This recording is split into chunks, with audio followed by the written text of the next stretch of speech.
And we are live. Welcome, mystery and thriller fans. I'm your on-air host, Sara DiVello. Thank you so much for hanging with us. We're running a few minutes late. I just was out searching for Peng, who was missing. She was hiding from me, staying on brand in this mystery and thriller realm that we're in. But I found her, and we are so excited to give you the inside scoop about the Cartographers. Peng, welcome to Mystery and Thriller Mavens. Tell us about this book. Hi. Yes. Well, first of all, thank you so much for having me. Daylight savings time. Whew, right? Oh my I've God, I am dragging today. I don't know what yeah, day it is. I don't know what time it is. I don't know where I yeah, am. Hon. It's a yeah. miracle I found you. um, okay, so thank you for having me. And to tell you a little bit about the Cartographers, I would describe it as a novel about map making and family secrets. Ooh, yeah. Ooh. Um, it follows a woman named Nell, a young scholar who discovers after the death of her brilliant but estranged father that a seemingly worthless map hidden in his things actually contains a deadly mystery. And so she sets out to uncover both what the map and her father have been hiding for decades. Ooh. Well, I have to tell you, Pung, I am reading this Mhm. book right now. I'm about halfway through it, and I love it. Oh, I love everything about it, and I can't wait to get into every single delicious detail. But first, I just want to welcome everyone who's watching with us. So we are streaming live to 6 different destinations today that's across amazing. YouTube and Facebook. So, friends, no matter where you're watching from, you're in the right place. This is the right time. And let's talk about the Cartographers. If you've been here Yes. before, you know how this works. If you're new, oh my gosh, we're so happy to have you. Here's how it works. This is your chance to ask the incredible Peng Shepard, author of the Book of M, and now the Cartographers out tomorrow, anything you want about map making, writing, her process, this father-daughter dynamic that is so intriguing. We have a lot to get into. So first, I just want to start to say hi to everybody. Margaret saying, okay, so her timing is perfect. Margaret, you're in exactly the right time, the right place. And thank you so much for joining us from Portland, Oregon. Anissa Joy Armstrong, bookstagrammer extraordinaire, Oh, does a lot of big things with friends and fiction. She says, hello, Sara and Pung. Loving this book. School got in the way of me finishing today. Anissa, you're right on time. Girl, good to have you.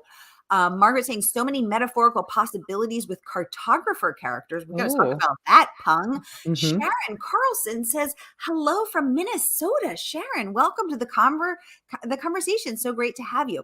So, Pung, let's just dive into it. Why cartographers? Why maps? Are you a Oh. cartographer? Are you a nerd? Oh, I'm not a cartographer. I'm definitely a map nerd. I wish I was a cartographer. But actually, so one of my favorite things to tell potential readers about this book is that it actually was inspired by a real life cartography mystery, which I'll give you the teaser. In order to hear the end, you've got to finish the book. But so back in the early 1900s, back when cars were just becoming a really big thing and suddenly everybody owned them and they could, drive further than ever before in a day, these two small-time map makers decided to make an intentional error on one of their highway driving maps, sort of like a secret signature, kind of. So they made up and they hid a tiny town in the middle of nowhere in upstate rural New York, and they named it using a combination of their initials. And then about a year later, Rand McNally, one of their competitors, released their map. And to the map maker's surprise, they saw their tiny town on Rand McNally's map, right? Ooh, big trouble. Yeah.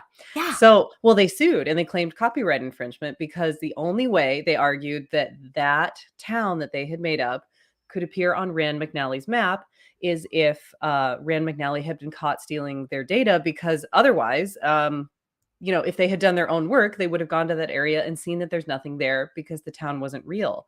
And Rand Right. McNally said, but the town is real. So the map makers, they had no idea what that meant. So they got in the car with their lawyers and they drove out to the middle of nowhere in upstate New York to take pictures of the empty land and claim their victory in court. And when they got there, instead of nothing, which there should have been, they found a gas station, a general store, a fishing lodge, houses with people living in them, and an official record of the town in Delaware County administration logs with the same name that these men had made up from their own initials. Right? How is that possible? This town that should not have existed somehow did. I mean, What? Yeah. Yeah. So I heard that story. I mean, I came across it in these news archives, I don't know, 7, 8 years ago. And it was just so fascinating. I had to figure out what happened. I had to know, couldn't let it go. 7 years later, here we are with the book.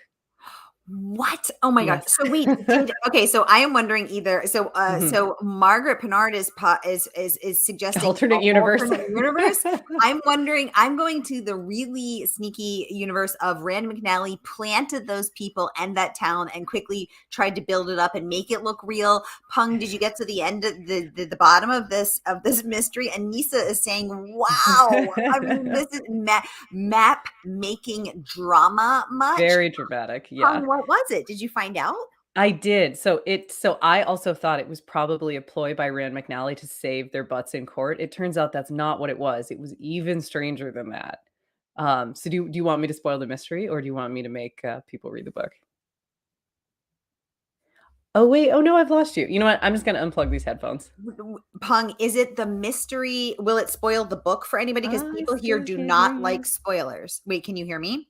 Um, Try putting your headphones back in. Wait, hang on. Put your headphones back in. Wait, can you hear me? So I'm just saying the people here do not like spoilers. Mystery lovers do not like spoilers. Oh, wait, Margaret's saying muted. Can you hear us now, Margaret? I want to make sure everybody can. Okay, Margaret says we're back. Yay, we're back. Pung, try putting your headphones back in. I don't know why. I'm sorry. I can't hear you. I don't know why. That's okay. If you can hear me. Yes.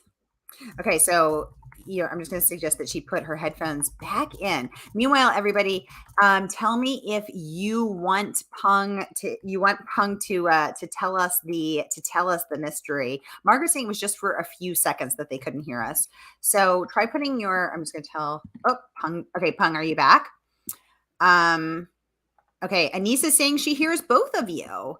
Okay, I'm saying Pung, try putting your headphones back in. Put your headphones back in. Oops. How strange. Let's see how that works. This is so strange. Okay. Darla says no, she does not want to hear it. Okay, perfect. Margaret is saying also All no. right, let's see. Yeah, let's see if Pung can hear us now. Still nothing. Okay, this is very bizarre. Another mystery today.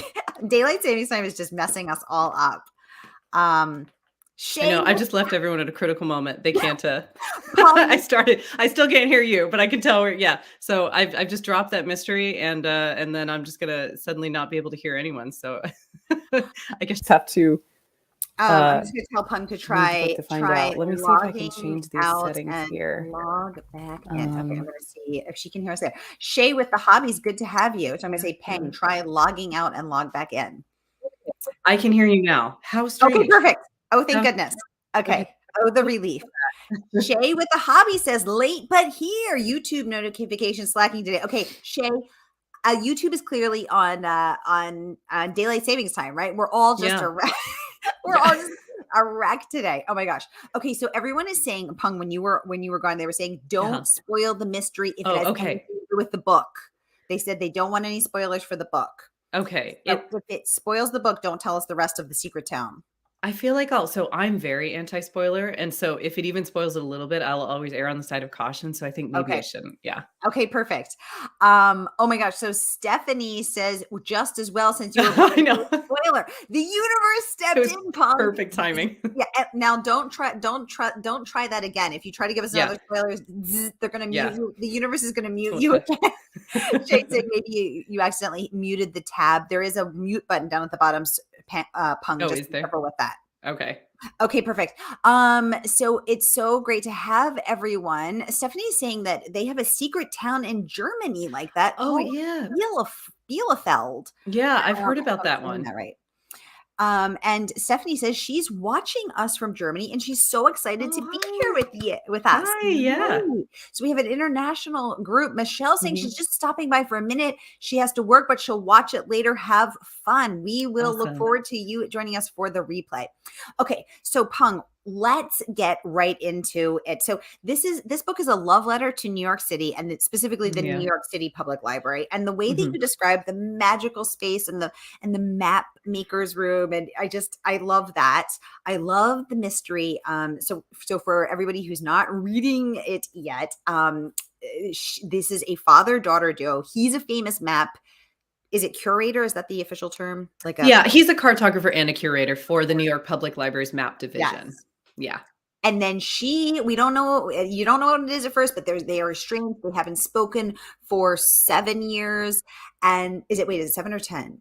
It's 7, yeah. 7. So what happened is basically 7 years before the book starts, she was this young, bright-eyed, bushy-tailed PhD recent graduate of cartography, and her greatest dream was to follow in her father's footsteps and be just like him, and she ends up getting an internship at the New York Public Library in the same map division, and she thinks, you know, this is the beginning of this wonderful working relationship. He can be my mentor someday. I'm going to be just as good as him, and we're going to be the two Dr. Youngs together. To be Nell Young and Daniel Young, and we'll rule the cartography world. And she has a great start, and then something really strange happens where she discovers a map, and she thinks it's really important, so she takes it to their father, and instead he dismisses it as just like it's worthless. It's a fake. It's a forgery. It's not worth her time, and she is convinced that it's real. And so because he is such a brilliant and difficult man, he doesn't take any kind of argument, and the ensuing fight they have of this map is so bad that he ends up firing her and destroying her professional reputation. It's this huge academic scandal, and so she's cast out of this world that she loves so much by the man that she loves the most, and she can't understand, even as difficult as he is, something else from his past must have motivated such a strong reaction, and so she's just desperate to know, how you could do that, something like that to somebody that you love so much for something that they love so much. Exactly, and I love all of that dynamic, as well as the map secret, and then Mhm. she's called to the New York Public Library by her former colleague, Swan, Mhm. her father's current colleague, and a tragedy has occurred, but Yes. then she finds a secret. It's hidden in her father's secret a desk with a secret compartment. By the way, I immediately was like, "I must get a better desk with a secret Right, compartment." right. Um, so yes, so much to talk about. Okay, Margaret is saying that the technical difficulty was, she said, is because she tagged unsolved mysteries and those guys got involved. Margaret, we know who to blame. Sweet. Sweet Eliz is Oh, saying that she's now even more excited to read The Cartographers, hearing about the secret town. Yay. She's adding that the New York Public Library is such a magical it place, is. right? It's Yeah. such a magical place. Margaret saying she's a sucker for the NYPL events. Shay's reminding us, don't forget to tap that like button, guys. Yeah, thank you all for the hearts. It's so lovely to see all you. I'm watching on all the different screens. Thank you so much for all the hearts. Anissa would like to know, do your characters lead you or do you lead them, Pung? Ooh, that's a great question. Yeah, Anissa's I got good think questions. yeah. I think it's funny because you always think you're gonna lead them, and then they always end up leading you. And it's usually the first draft, you're fighting that instinct, and you try to make them do what you want, and you push and you push and push, and they just won't listen, and it's only when you finally give up and you let them tell you what they want that the whole draft starts to come together and the book makes sense. Ooh, so you would say a little, you started out with with the former, but you ended with the latter. Would that fair to say? Yeah, well, I basically always start out with Okay. the latter. I think I'm gonna lead them always because I'm like, "I'm the writer, I know what I'm doing." No, no, the characters know, it's their story. I like that openness, Pung. Mm. Margaret would like to know. She said, "Now that we don't know the ending to the true story, can you tell us about deciding how closely to hew to the real events for your book?" Great question, Margaret. Yes, yeah. So, The Cartographers is definitely it has fantastical elements, and so some of the things that happen in the book are pretty overtly magical. So that those things aren't as true to the history as, the straight history, but I wanted the premise to be as true as possible. So I didn't want to change anything like the number of map makers that used to work for that map making company or the years or the times. So I tried really closely to keep kind of the setup as genuine as possible, and then I let the effects that happen in the current day, because the book takes place in the current day, I let those be more fantastical. Great question, Margaret. Pung, love that answer. Thank you. Yeah. Stephanie says, "Love everything to do with early cartography. These days, the heroes of those times are often degraded to racist colonialists. I think there is more to it, and you have to view it in perspective. Peng, give us your thoughts on that. It's yeah, it definitely is complicated, and, it you do have to remember, so every map is not just a diagram of a place, it also is a story, and so you do have to ask yourself who is telling that story, because if one group is drawing the map, they're going to emphasize certain things, and if a different group is drawing a map, they're going to be emphasizing certain things. So, even something as simple as where is the line of a disputed border drawn, that tells you a lot more about the people who are making the map than even the land itself. And so that is definitely something, especially when you're researching maps, that you have to remember. That is fascinating because I was thinking to myself, I know nothing about maps. I know nothing about cartography. So I'm brand new here, and I was wondering how you could tell a story differently. I mean, a road is a road, and 95 south, like you're driving Yeah. 95 south, it goes south, and if you're going north, you go north. How could it be? Uh, how could there be disputed? But I'm hearing what you're saying about the borders that could Yeah. be I disputed. mean, even something as simple as just the name of a countryside in a place like the United States, it didn't always used to be the United States. It used to have a different land and the people who lived there before us and, Got should it. still be living there now, they would give it a different name. And so even when you look at modern day maps of the US, you have to remember who did make this map. Was it the people that colonized this land, or is it the people that were here before it was colonized? That's a really good point because we are living on stolen land. Mhm. And we have to acknowledge our beloved indigenous people whose land we have are in Yeah. my experience anyway, Yeah. uncomfortably living as trespassers on. Yeah. Yeah. And so and I see now what we're talking about in terms of native naming, native honoring of different, Mhm. Yeah. even the way water flows or reworking dams or just making things Right. Yeah. different. Yeah. Really interesting stuff. And I like what you said about you have to think about who is the teller of the story because Yes. traditionally it's white European men.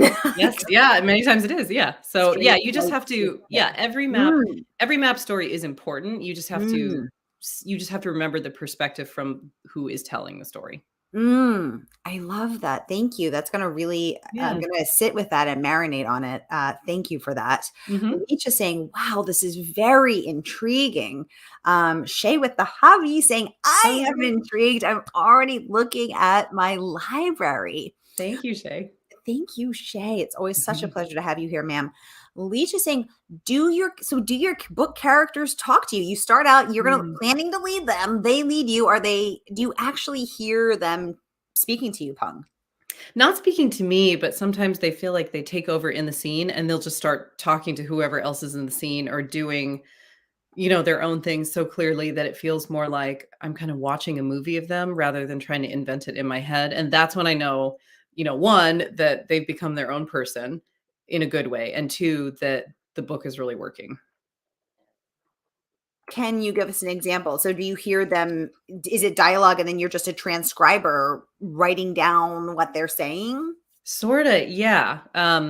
Actually, to give you an example, so in the beginning, in the Mm. very first draft, I thought that Nell and her father were going to be best buddies, and it was going to be the two of them that on to solve this mystery.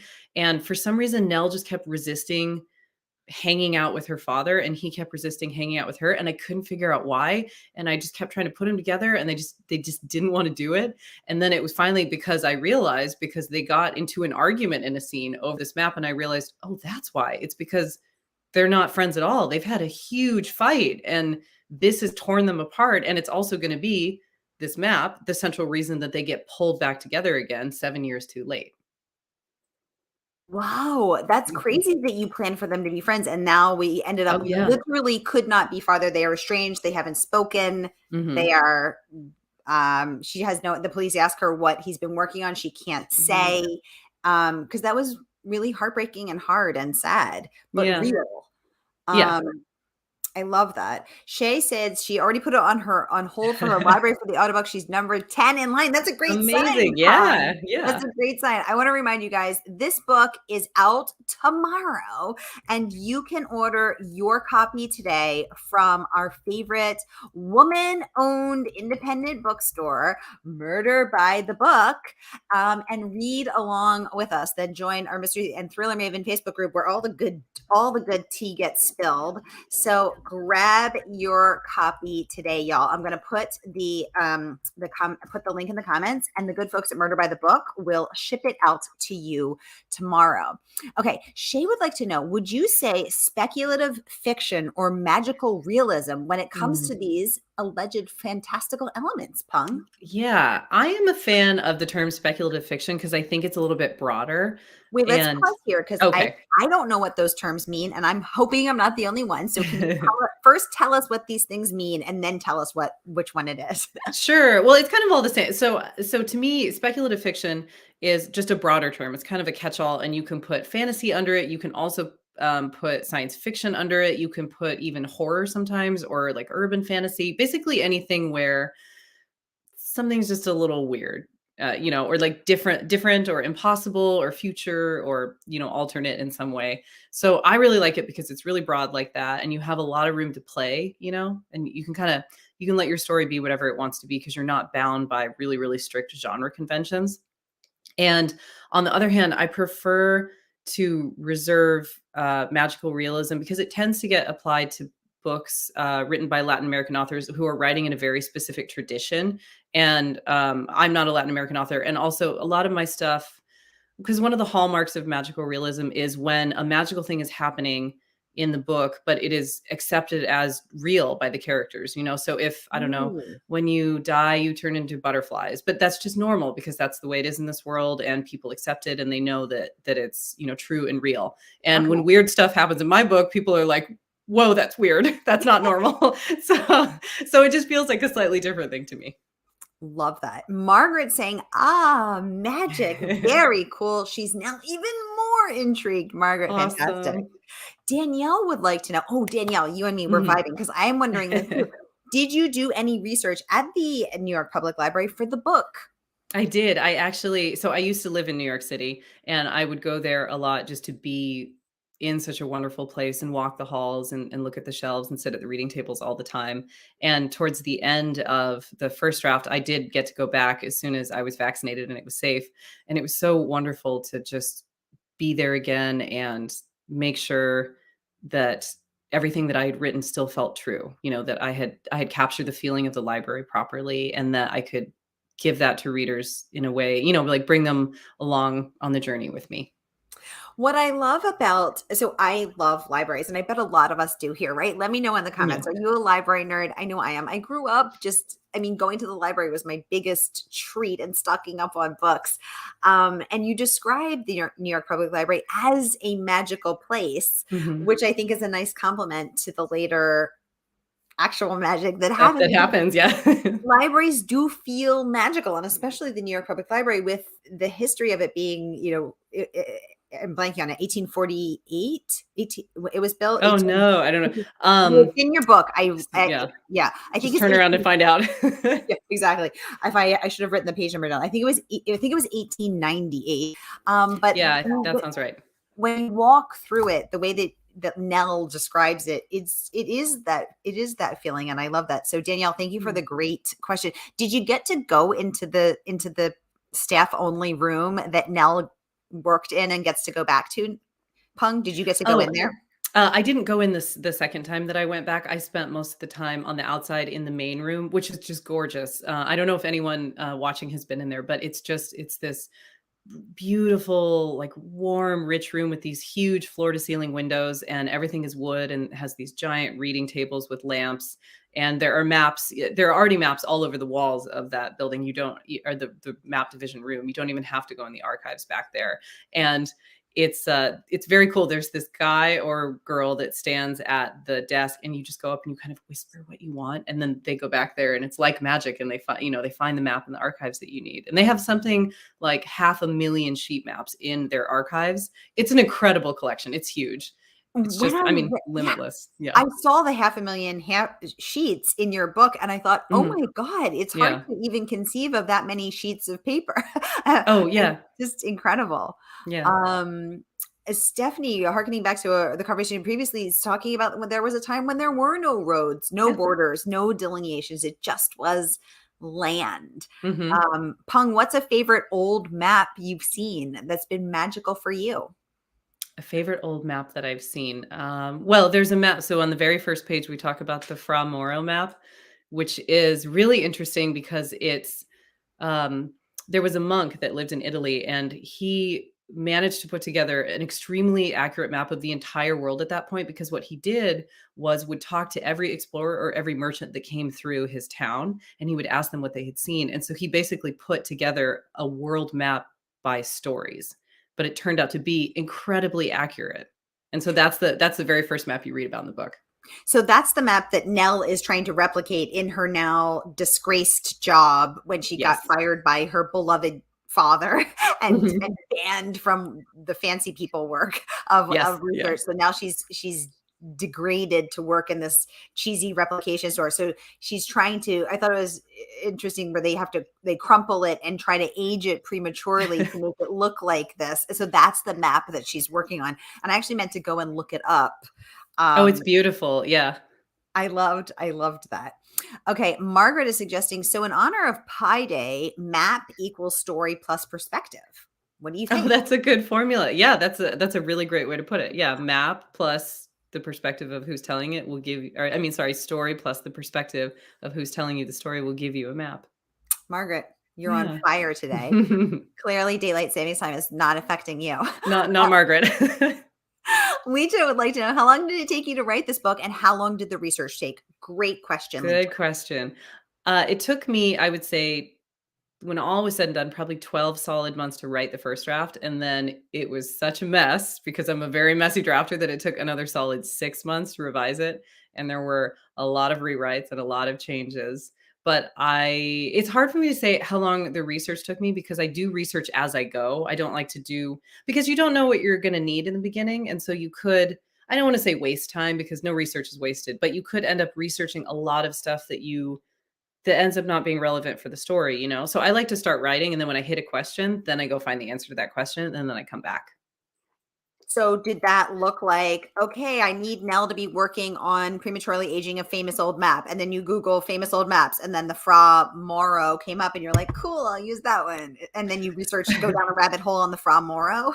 And I'm probably Well, saying that wrong. no, I mean, that did happen, but then also, there were 4 hours looking at other beautiful old maps. So it's already, because maps are so beautiful and so interesting, it's already so dangerous to do even one question of research because you're gonna spend 4 hours just looking at these beautiful historical pieces. So, but that is exactly what I did. Oh my gosh, I Yeah. love that. Shay is saying, okay, say that in America we get the story from one group's POV. I appreciate you not skipping over that. Thank you. Absolutely. We have to honor that and remember that every story based on its teller is being biased consciously or unconsciously by that Mhm. person's Yep. experience and prejudices and whatever. So that's why it's so important. We need to have storytellers on every page, on every screen, on every stage, on every billboard telling the story so that we are truly being inclusive and that Mhm. everyone's voice is heard. Shay, thank you so much for saying that. I so appreciate you having you here. She also saying there were borders. This concept that because it wasn't one group's perception of what a border should look like doesn't mean that there weren't borders. Great Yes. point. Thank Mhm. you, Shay. Love that. Love that. Um, Leisha is saying thank you so much for answering her question, Oh, and yeah. she loved your answer. Oh, great. Oh, Shay also saying characters have a mind of their own. It's so So on true. brand. She says she had a character change the whole storyline by simply not loving the guy that she wanted to propose to her at the end. Shay, get your character in line. You got to get her in line. The heart wants what the heart wants. The heart wants what the heart wants. I love that. Leisha is saying happy pre-release day to you Thank you. tomorrow. I'm just making sure I didn't miss anybody's question. And Shay is saying she really appreciates that explanation because that's a way she hadn't looked at it. Mm. She's so glad that she asked that question. Shay, thank Oh, you great. so much for asking it. I appreciate you so, so much. Margaret saying, interesting defining of terms. She appreciates that since terms vary by each person, it seems. Mhm. Stephanie saying she seconds Shay. Shay is speaking a word. Yes. Anise is giving us all the hearts. Thank you so much. Alicia saying she loves libraries. They're so wonderful. They're so wonderful and magical in more than Yes. one way. Shay saying the library is one of her places as a child and the number one way I consume my books. Right, Shay? That's Me too. amazing. I love Yeah. that. Anissa saying the magic of a library is why she works at one. Oh, wow. Which, We have a Anissa, which librarian. library do you work in? If you can tell us. Anissa, if you're not Yeah. undercover, we'd love to know what Or library. if you're comfortable. I don't, Margaret's joking. She doesn't know what we're talking about. She hates libraries. Margaret, get out. Just kidding. Margaret saying how lucky to get into those sacred spaces that you got to go in to do that research. Lisa's saying it sounds beautiful. It is, yeah. Lisa, Google some pictures of it. It's amazing. Margaret saying part of the reason she loves watching clips at the beginning of the Discovery of Witches is that it created the Bodleian Library. What is that? I don't know. Do you know, Peng? It's it's a famous library that I need to write this down because I've been wanting to watch that show, and thank you for saying that because I've been wanting to watch it for a while now. So I feel like I need to post it. Wait, what's the show? Am I living under a rock? So there's a book series. I think it's a trilogy, and the first one is called A Discovery of Witches. It's by Deborah Harkness, I think, and it's it's the main character. She's either a PhD student or she works in a library, but she spends a lot of time in a library. And I think she meets, I don't know if he's a vampire or like a warlock or something, but it turns out, I think that she is a witch. She just didn't know it. So she's got these powers, but it's very the same kind of dark academia, lots of dusty archives and secret libraries and books and books and books. It's great. Yeah. Yay. Yeah. Leach saying thank you so much for answering her questions again. She so appreciates that. Shay's saying Anissa may be in a witch. We don't know. Anissa's saying no pressure. Okay, in elementary school. She works in an elementary school library, so she's shaping young minds, helping get that information out to those youngsters. Thank you for your beautiful work, Anissa. Stephanie saying she was only allowed one book a week. Her mom thought she might get mixed up in her head if she read too quickly. She opened a second library account and stored extra books in her library locker. That's amazing. Now that's a woman who loves to read. Yep. Stephanie, I love it. Thank you for your love of books. Margaret saying books for book nerds, #on brand. So Peng, this book is getting some crazy praise, is earning crazy praise. Let's talk about that. I always want to say that women's work is earned, it's not given. Real Simple raving, a wildly entertaining, imaginative ride with a cinematic plot that keeps the pages turning. Congratulations on that amazing review from Real Simple. So let's talk about how you did that. How do you keep the pages turning, Peng? That's a great question. It's a lot, it's a lot by instinct, but I think the biggest thing is that you got to pose a question, a what if, or a what happens next. And then as long as you keep answering that question, basically it's about that big question. Everybody wants to, we as humans are just natural storytellers. And so if you start a story, if you ask a question, people want to finish it and they want to know the answer. And so as long as you keep answering that question throughout the book, people are going to keep reading and keep turning the pages because we all want that answer. Oh, what a fascinating perspective. The idea to keep answering it. So not just to answer it, but to keep answering it. Yeah. Well, you want it to, if it was such a simple answer, it wouldn't be a book, right? It would be just a short little thing. So it's usually an answer where I think with the best stories, if you answer it in one way, it ends up just asking another question, or it's answered in such a way that you realize that wasn't actually the question you needed to ask. You needed to ask something else even deeper. And then people want to know what's the answer to that question, because that is really what we wanted to know, Ooh, I love that answer. I've never thought of it in that particular way.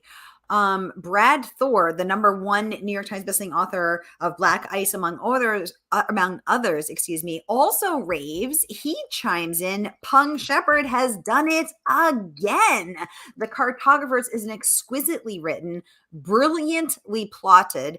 I'm putting this in the comments so everyone can see it. Brilliantly plotted, absolutely fantastic novel. A story like this reminds us why we all fell in love with reading to begin with. Be prepared to be swept away on an incredible journey that will stay with you long after you turn the final page. So do you plot, Peng, or are you a pantser? 100% a pantser. So it was 200% a pantser.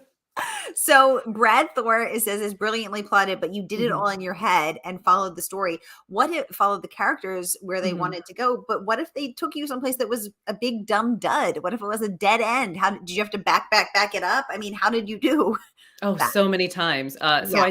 so the book is about 450 pages, I think. I also have 450 pages of material that did not make it into the book. Like that is how, yeah. I have a whole book's worth of cartographers that isn't in the cartographers because as it turns out, it's really tricky to write a mystery. Who knew, right? It's really tricky.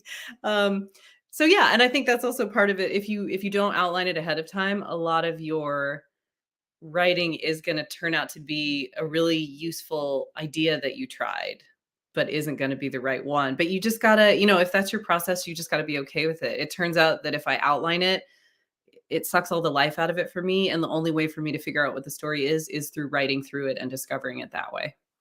Ooh, I love that perspective. So even though there may Mm, time be wasted, you're going to stick yeah. with it to keep it fresh. Yep. I love that. Yeah. So you fooled Brad Thor, and you deserve extra points for that. Okay, Anissa would like to know, are there any bookstores that you will be signing at so that she can order a personalized copy? Yes, absolutely. I have an event at Changing Hands Bookstore in Phoenix. There are two locations, so the Phoenix one.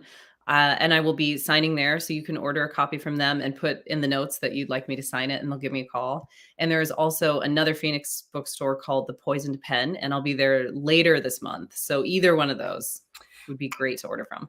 And also, we will be doing a giveaway in Mystery and Thriller Mavens, and I am going to send Peng some handmade by me. They're not that great, but Oh, I try my best.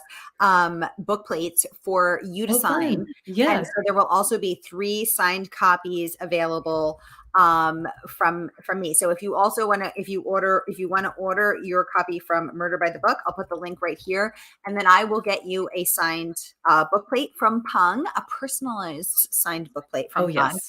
And we will also be doing a giveaway in Mystery and Thriller Mavens for 3 signed copies in there. So many options to get signed copies. And Nisa, I like that you appreciate that, a signed copy. I know I do. It Yeah. makes it so much more special, right? So, It's really special to us too. Like do it's you like signing the books, Peng? Yeah. Oh, I love it. Yeah, I love, I always try to, like, put a little message in there, a different one every time because it is really that is the whole reason that we write the books is to, be able to connect with readers, and so when somebody wants a copy signed or personalized, it really means a lot. Yay! Yeah. Okay. Anissa, thank you for the great question. Yeah, thank you. Stephanie says, this must be the most Oh, relevating author talk I have ever been a part of. Truly, you have had such great questions on standard questions hmm. that I have never heard from my favorite authors before. Oh my goodness, Oh, thank Stephanie, you. Yeah, I'm thank glad you you're so enjoying much. it. Yay! We're so happy to have you here. Yeah. I always try to squeeze at least one secret out of the author. I just Ooh. wring it out of them. Anissa is saying thank you. Of course, Anissa. Leisha would like to know, are you writing another book at this time? I am, yes. I'm about halfway through the first draft of my third novel, and it's going pretty well so far. I mean, I'm in the making a mess, no outlining, many pages being thrown away stage, but it's a lot of fun and it's going well. Yay! Yeah. So, can you get it? Would it ruin the tender phase to share anything about it at this time, Pung?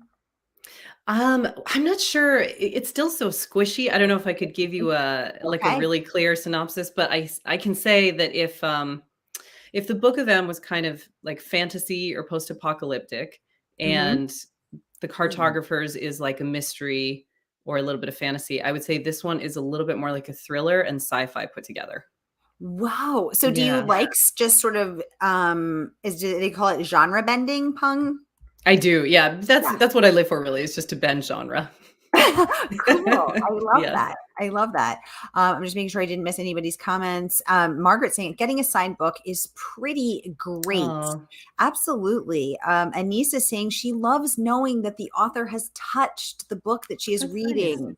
A real connection between reader and author. Exactly. You're Yeah, reading this yeah. world that they've created, these characters that they've created, and then their hands have also touched this page and signed it with their name. Mhm. I love that, Anissa. That's so true.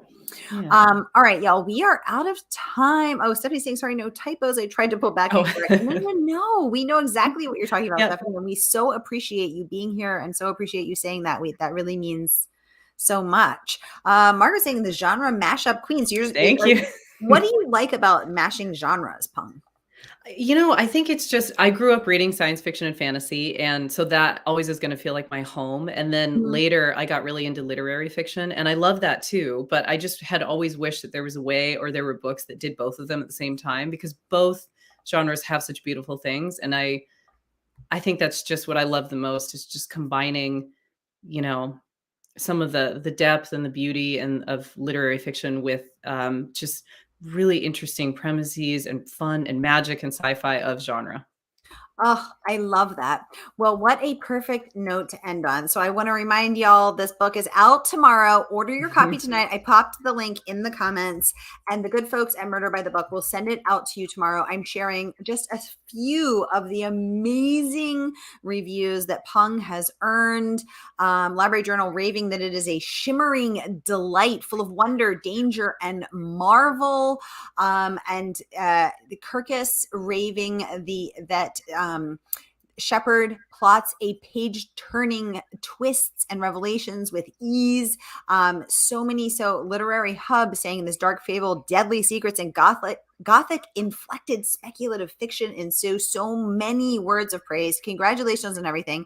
And Pung, when you and Publishers Weekly awarding you a starred review, congratulations on that. Thank you. So when you get through the squishy phase and you are ready to